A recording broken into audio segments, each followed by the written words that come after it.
Wood tends to buckle and bend under the Aussie sun, but not with Q-Tech. See, unlike other wood coatings that only protect the surface of the wood, Q-Tech gets right inside to nourish and protect it. Order your free Q-Tech sample today at cutek.com.au. G'day, just letting you know I'm currently watching Sky Racing on the Sportsbet app live from this hairdresser. You beauty! Thanks, mate. Watch Aussie Racing anywhere with Sportsbet. Conditions apply and gamble responsibly. 1-800-858-858. Continental Tires, AFL Trade Radio. Mitch, for you, do the Kangaroos have a strong position to trade for a Callum Coleman-Jones if they refuse to accept Robbie Tarrant? Tigers would lose their compensation pick for Mabior Chol. How do you see this playing out for North Melbourne? Robbie Tarrant obviously going to Richmond as well, and the two clubs, and how this is going to work. Yeah, so I'll try and break it down, Kane. So the Tigers are losing Mabior Chol to Gold Coast. They will expect a compensation pick right now. So probably a third rounder for Mabior Chol, given his 4-year deal to Gold Coast. Now, if they bring in Robbie Tarrant as a free agent, that will offset the compo they get for Mabior Chol. So a few years ago, you remember when Carlton brought in Dale Thomas, they lost the compo they got for Eddie Betts. Mm-hmm. So clubs don't like to, when they lose a free agent, they don't like to bring in a free agent because it offsets the free agency compensation they get. Now, the Tigers will want to trade for Robbie Tarrant then, but then they've got the same scenario where Coleman-Jones is going the other way. So throw in all of this as well. If Coleman-Jones, I think Tarrant gets done for a late pick, 60s or 70s right now. What have the Tigers got? They got a stack of picks early that they might even use a future third or fourth rounder. I think that one gets done. As for Coleman-Jones, North Melbourne have the threat of the pre-season draft up their sleeve as well. So if Richmond don't want to play ball with Callum Coleman-Jones and accept a pick sort of in that second or third round for him, I think North Melbourne would be happy to walk him to the pre-season draft. Clubs don't like doing it, Kane, because they know that in 12 months, 24 months down the path that the shoe might be on the other foot and they might have to be in the same scenario. But there is that threat right now, and we've seen the last couple of years clubs do it. Jack Martin at Carlton and Jackson Hately at the Crows. So North Melbourne definitely have that option. Yeah, it's a last resort, I reckon. They do like to be some goodwill, and that doesn't happen often, but as you said, it did happen a couple of times last year. G'day, fellas. It's Adrian here. G'day, Adrian. Welcome to Trade Radio. Just wondering if you think Sydney can orchestrate a three-way deal for Peter Laddams to Sydney, Dawson to Adelaide, and trade picks go to Port. So Laddams is interesting for me, and I was surprised that he extended his deal at Port Adelaide probably this time last year with Sam Hayes, the other ruckman that they're pretty keen to play, and obviously Scott Lycett is their number one option. Not many clubs carry three rucks that can play and are probably in your best 25 players. So and I think it's absolutely the right thing for Laddams himself to explore that and try and be that number one target. So there'll be interest, but what's he worth? I mean, what is it? Is it a late second round pick? Is it an early?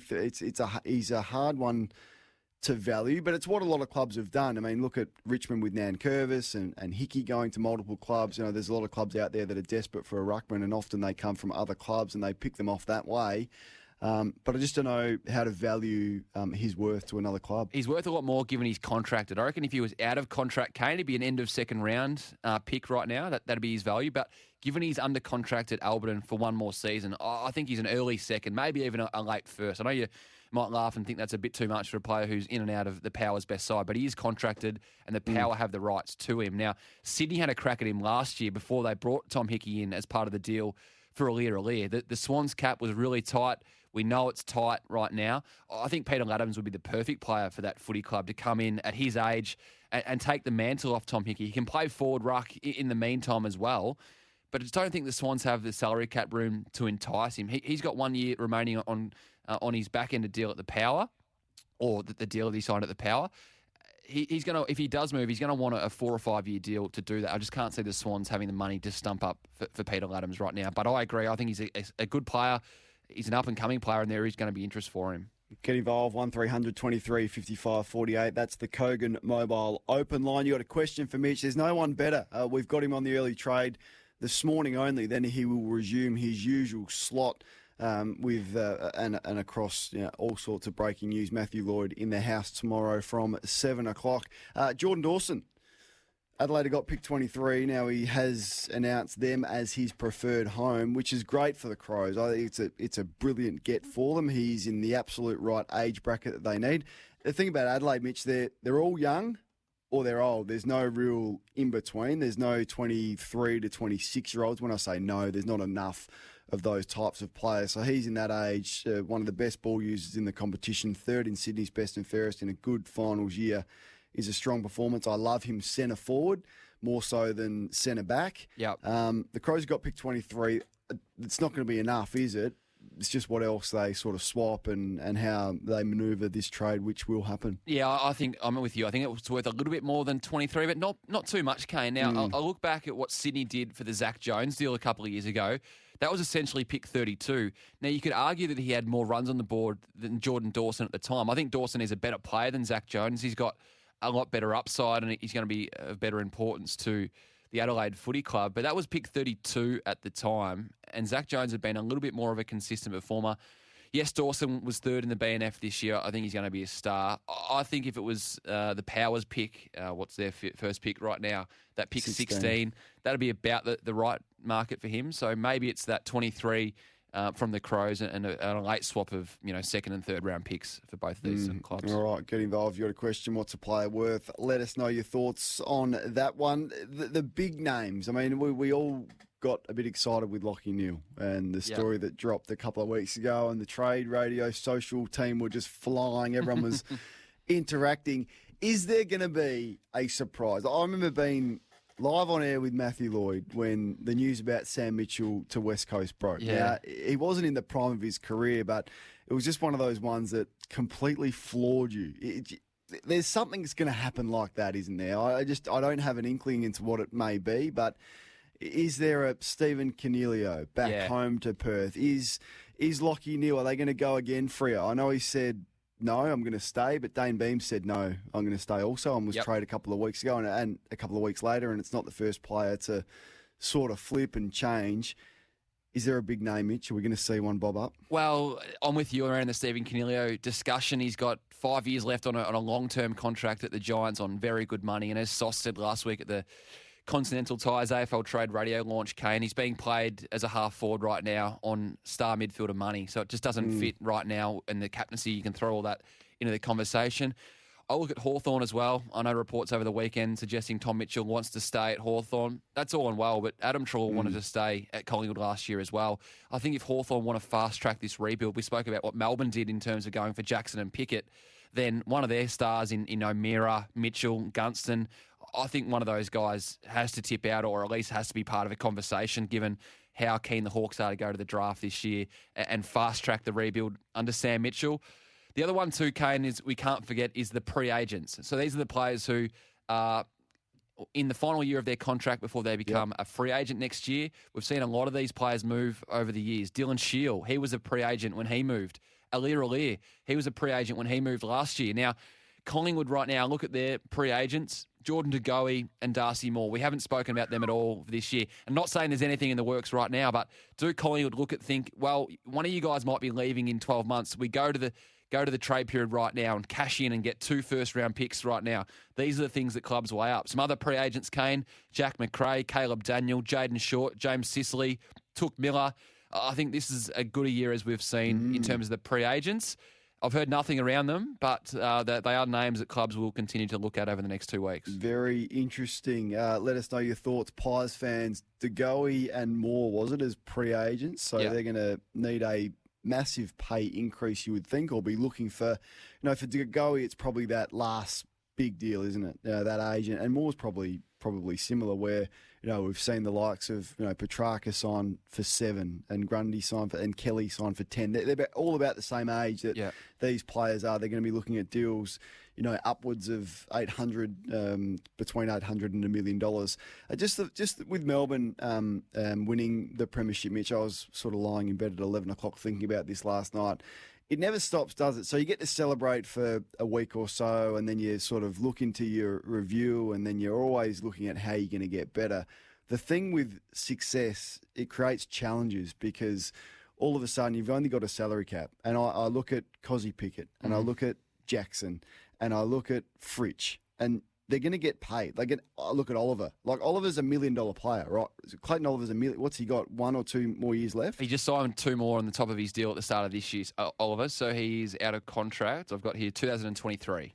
Yeah, so they'll be looking to renegotiate him, probably at the end of next year. He's going to need probably $1 million for his worth. So it's how much of a sacrifice that these premiership players can now make when they're all deserving of massive increase in salary. And for Pickett and Jackson coming off those, first 4 years in the league, then you're looking for that massive bump in salary. It's going to be a real challenge for them. They've already committed to Petrarca.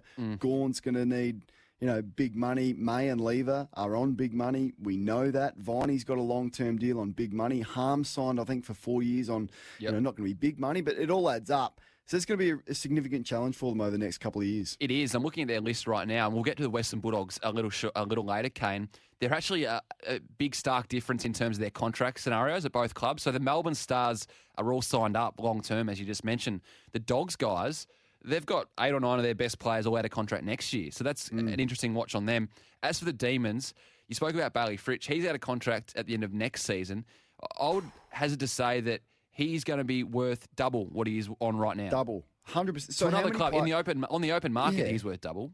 He's kicked 6 in a grand final. Hasn't been done since Darren Jarman, 20-odd years. And he's kicked 59 goals for the year. Now, that's more than any other player, and he's a genuine match winner. And how many match-winning forwards are there? I mean, we saw how hard it was to pick the forward line in the All-Australian team. So if he's on, I don't know what he would be paid. I've got no idea, and that's why wages should become public, and it's a backwater thing that we don't do. He wouldn't be on any more than average wage, I don't think. Given the Melbourne pay structure, I couldn't see him on being any more than $400,000 right now. Yeah, 380 to 400,000. Yeah, maybe even a little bit less. He's worth $700,000. Yep. Bailey Fritsch, and it's just what Richmond have done, what Hawthorn did, and what Geelong. I mean, how many great Geelong players played for half of what they were worth? You look at Chapman and Bartel and Joel Corey and Enright and these star players that I don't think ever would have earned massive money and money that they were worth. So success, do you sacrifice it or do you go for the big deal, and how do you keep this list together is going to be interesting to watch over the next couple of years. But look at Melbourne right now, Kane. How much more is Max Gawn worth in his post-career now that he's got a premiership captain next to his name? Every function he's introduced at for the rest of his life, he's described as a premiership captain. Christian Petrarca is a Norm Smith medalist, Kane. Now, if you take $100,000 or $200,000 less a season in your playing career, what does that equate to over the life of your deal? You've got premiership teammates the rest of your life, Kane. Those guys will be able to earn, how much for the rest of their life. I think these are the things players need to weigh up, and it's a really interesting scenario with Melbourne right now. You spoke about their contracts. They've got a lot of players signed up for the long term, but when it comes and those 23 and 24 and 25-year deals start to tick over, let's see what they do.